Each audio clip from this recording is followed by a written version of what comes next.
Hello friends, welcome to my channel Sanju Chaitu vlogs. ఈరోజు నేను tasty and స్పైసీగా ఉండే చికెన్ లెగ్ పీస్ ఫ్రై ఎలా తయారు చేయాలో చెప్తాను. బయట హోటల్ స్టైల్ అండ్ టేస్ట్ వచ్చేలాగా ఇంట్లోనే సింపుల్గా చేసుకోవచ్చు. మరి లేట్ చేయకుండా రెసిపీ స్టార్ట్ చేద్దాం. ముందుగా చికెన్ లెగ్ పీసులను బాగా వాష్ చేసి ఒక బౌల్లోకి తీసుకోవాలి. ఇప్పుడు ఇందులో అల్లం వెల్లుల్లి పేస్ట్, 3 స్పూన్స్ ఆఫ్ కారం, రుచికి సరిపడే salt, 1 spoon chicken masala, 1 spoon garam masala, half teaspoon మిరియాల పొడి, 1 స్పూన్ ధనియా పొడి వేసుకొని బాగా పీసెస్కు పట్టేటట్టు కలపాలి. బయట ఫుడ్ కంటే ఇలా ఇంట్లోనే మనం టేస్టీగా అండ్ హెల్తీగా చేసి పెడితే పిల్లలు ఎంతో ఇష్టంగా తింటారు. మా పిల్లలకి చికెన్తో చేసే వెరైటీస్ అంటే చాలా ఇష్టం. అందుకే నేను చికెన్తో చాలా వెరైటీస్ చేసి వాళ్ళకి పెడతాను. వాళ్ళు హ్యాపీగా తింటే ఆ ఆనందమే వేరు కదా.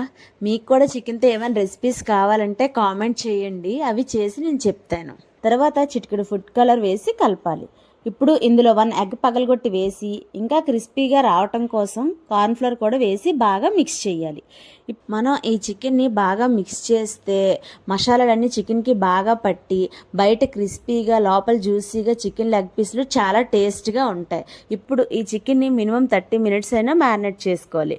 ఇలా మ్యారినేట్ చేయటం వల్ల చికెన్కి మసాలాలన్నీ పట్టి చాలా టేస్ట్గా ఉంటుంది. ఇప్పుడు ఒక ప్యాన్లో ఆయిల్ వేసుకోవాలి.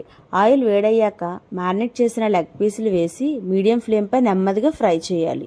2 వైపులా గోల్డెన్ బ్రౌన్ వచ్చే వరకు ఫ్రై చేయాలి. ఇదిగోండి ఫ్రెండ్స్, చాలా టేస్టీగా స్పైసీగా ఉండే క్రిస్పీ లెగ్ పీసులు ఫ్రై రెడీ అయిపోతుంది. మీరు కూడా ట్రై చేసి ఎలా వచ్చిందో కామెంట్ చేయండి. మీకు ఈ వీడియో నచ్చితే లైక్ చేయండి, షేర్ చేయండి. ఇలాంటి మరిన్ని టేస్టీ రెసిపీల కోసం మా ఛానల్ని సబ్స్క్రైబ్ చేయడం మర్చిపోవద్దు. మళ్ళీ ఇంకో మంచి వీడియోతో మీ ముందుకు వస్తాను. Thank you.